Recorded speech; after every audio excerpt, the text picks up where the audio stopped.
सायकलवरून येणारा मुलगा आज आला नाही, उद्देश्य ओळखा. सायकल आज येणारा मुलगा. ठीक आहे. बघा आता उद्देश्य म्हणजे काय, वाक्य पृथक्करणावरचं हे उदाहरण आहे. उद्देश्य कशाला म्हणतो आपण? वाक्य ज्याला उद्देशून केलेलं असते त्याला उद्देश्य म्हणतात आणि कर्ता हा वाक्यातील उद्देश्य असतो. मग या वाक्यातील कर्ता कोण आहे? आला नाही, न येणारा कोण आहे? मुलगा.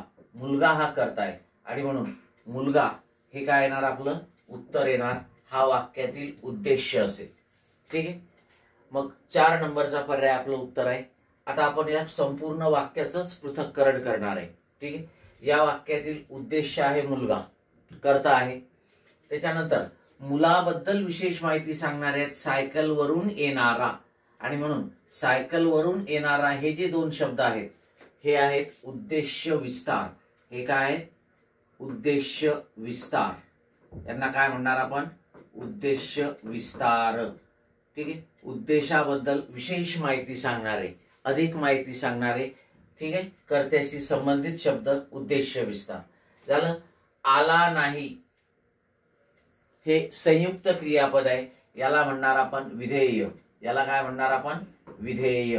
विधेय म्हणजे विधानाला पूर्णत्वाकडे नेणारा शब्द, म्हणजेच क्रियापदाला आपण विधेय म्हणतो. आणि आज हा जो शब्द आलेला आहे, ठीक आहे, हा काळ दाखवतो, क्रियापदाशी संबंधित आहे आणि म्हणून याला म्हणायचं विधेय विस्तार. याला काय म्हणायचं? विधेय विस्तार. किंवा हा कशामध्ये येणार? विधेय विस्तारामध्ये.